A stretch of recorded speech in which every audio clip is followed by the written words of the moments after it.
जैसे एक महिला गर्भवती होती है तभी से लेकर उसकी फैमिली वाले, उसके फ्रेंड्स, उसके रिश्तेदार या फिर जो भी कोई उससे रिलेटेड इंसान होता है, वो हर कोई प्रेग्नेंट वुमेन को अपनी अपनी सलाह देना शुरू कर देता है, क्योंकि उनको खुद के एक्सपीरियंस से वो चाहते हैं कि जो उन्होंने एक्सपीरियंस किया है वो उसको भी पता होना चाहिए। तो आपको कहीं ना कहीं ये सारी सलाह माननी भी चाहिए, क्योंकि ये आपके और आपके बच्चे के लिए ज़रूरी भी होता है। हो सकता है कि किसी की सलाह से आपको फ़ायदा हो जाए, आपके बच्चों को फ़ायदा हो जाए। इसलिए प्रेगनेंसी में अगर कोई भी आपको कुछ सलाह देता है तो उस पर एक बार गौर ज़रूर करनी चाहिए।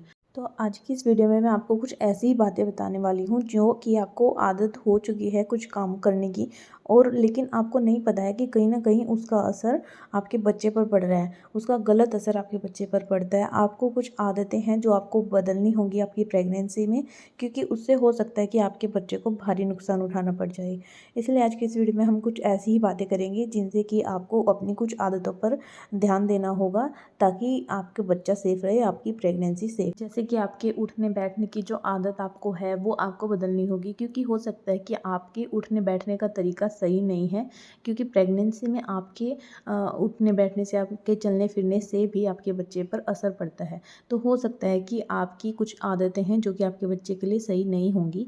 तो चलिए वीडियो को शुरू करते हैं। तो प्रेगनेंसी का जब आपका तीसरा महीना ख़त्म हो जाता है, मतलब कि आपका चौथा महीना शुरू हो जाता है, तब से लेकर आपको 9वें महीने तक ही आपके उठने बैठने के तरीके पर ध्यान देने की ज़्यादा ज़रूरत होती है, क्योंकि प्रेगनेंसी के शुरुआत के जो 3 महीने होते हैं उनमें आप कैसे भी चल फिर सकती हैं, कैसे भी उठ बैठ सकती हैं, उससे आपके बच्चे पर असर नहीं होता, क्योंकि आपका बच्चा उस टाइम बहुत ज़्यादा छोटा होता है।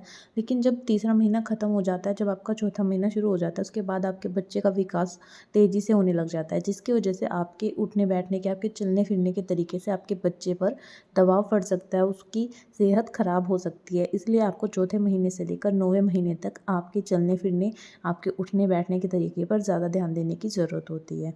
तो तो सबसे पहली बात तो ये है कि जब भी आप बैठे बेड के ऊपर, तो आपको कभी भी पैरों को क्रिस क्रॉस करके नहीं बैठना चाहिए, जैसे कि पालथी मारकर बैठना बोलते हैं। आपको कभी भी वैसे नहीं बैठना चाहिए। इससे क्या होता है कि आपके बच्चे पर बहुत ज़्यादा दबाव पड़ जाता है, और उसको उतना ज़्यादा स्पेस भी नहीं मिल पाता जितना कि बच्चे को मिलना चाहिए, तो उसको ऑक्सीजन की कमी हो सकती है। तो आपको कभी भी पैरों को क्रिस क्रॉस करके नहीं बैठना चाहिए। जब भी आप बेड पे या फिर कहीं पे बैठें तो आप पैरों को सीधा करके बैठें या फिर पैरों को नीचे लटका कर बैठें।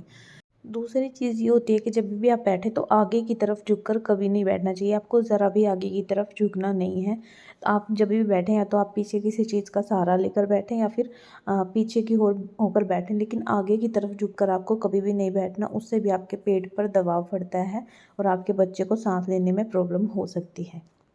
तीसरी बात ये होती है कि अगर आपको बैठना है तो कभी भी आपको फ्लैट जगह पर नहीं बैठना, जैसे कि नीचे ज़मीन पे नहीं बैठना, या फिर आपको जैसे प्लास्टिक की चेयर होती है उस पर नहीं बैठना।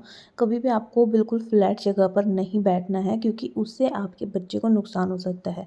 आप अगर नीचे बैठना चाहती हैं तो आप कोई गद्दी वगैरह या फिर तकिया लेकर बैठ सकती हैं, जिससे क्या होगा कि आपके बच्चे को उतना नुकसान नहीं पहुँचता। तो इसलिए जब भी बैठें या तो फिर आप किसी गद्देदार चीज़ पर बैठें या फिर बेड पे बैठें या फिर आपके नीचे कोई तकिया वगैरह बिछाकर तब बैठें, ताकि आपका बच्चा भी सेफ रहे। क्योंकि फ्लैट जगह पर अगर आप बैठते हैं तो इससे क्या होता है कि डायरेक्ट आपके यूट्रस पर प्रेशर पड़ता है। अगली चीज़ ये होती है कि जब भी आप बेड पे या फिर किसी चेयर पे, जहाँ पे भी आप बैठते हैं, तो आप क्या करते हैं कि आगे की तरफ झुक कर बैठ जाते हैं। आपको ऐसा बिल्कुल नहीं करना है, क्योंकि जब अगर आप बेड पे बैठते हैं तो आपको अपनी बैक की तरफ कोई तकिया वगैरह या फिर किसी ना किसी चीज़ का सपोर्ट लेकर बैठना है। उससे क्या होता है कि आपकी कमर में कभी भी दर्द नहीं रहेगा। पूरी प्रेगनेंसी ये कमर दर्द की प्रॉब्लम ज़्यादातर महिलाओं में देखी जाती है, क्योंकि वो सीधे के सीधे बैठी रहती हैं। आपको सीधे बिल्कुल नहीं बैठना। आपको जब भी बैठना है तो किसी चीज़ का सहारा लेकर ही बैठें, तब आपको कमर दर्द की दिक्कत नहीं होती है।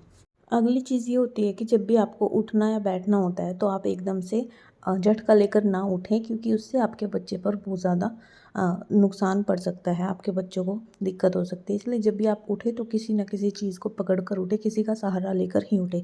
ऐसे ही जब आपको बैठना है तो किसी चीज़ का सहारा लेकर ही बैठें। एकदम से बिना सहारे के अगर आप झटके से बैठेंगे तो इससे भी आपके बच्चे को दिक्कत हो सकती है। इसके अलावा जब आपको लेटना होता है तो आप पीठ के बल कभी ना लेटें। आप बिल्कुल सीधे होकर बिल्कुल ना लेटें। इससे आपकी बच्चे तक प्रॉपर मात्रा में ऑक्सीजन नहीं पहुंच पाती। आपको जब लेटना है तो आप कोई ना कोई करवट लेकर लेटें, या तो दाईं करवट या तो बाईं करवट। मतलब कहने का ये है कि आपको करवट लेकर ही लेटना है हमेशा। पूरे 9 महीने तक आपको करवट लेकर ही लेटना चाहिए, क्योंकि उससे आपके बच्चे तक ऑक्सीजन पूरी भरपूर मात्रा में पहुंच पाती है। आपके बच्चे को कोई भी दिक्कत नहीं होती। लेकिन अगर आप सीधे लेट जाते हैं तो उससे आपके बच्चे को बहुत दिक्कत हो सकती है। इसलिए अब जब भी आप लेटें तो करवट लेकर ही लेटें। तो ये कुछ बातें होती हैं जो कि आपके चलने फिरने की, आपकी उठने बैठने की, आपके लेटने की नॉर्मल सी जो चीज़ें होती हैं, उनसे भी आपके बच्चे तक बहुत ज़्यादा असर पड़ सकता है। आपके बच्चे को भारी नुकसान उठाना पड़ सकता है इन छोटी-छोटी आदतों की वजह से भी। इसलिए अगर आप प्रेग्नेंट हैं तो आपको पूरी प्रेगनेंसी में इन छोटी-छोटी बातों का बहुत ज़्यादा ध्यान रखना चाहिए।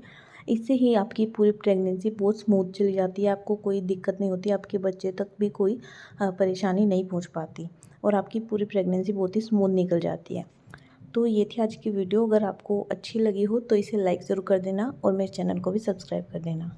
Thank you.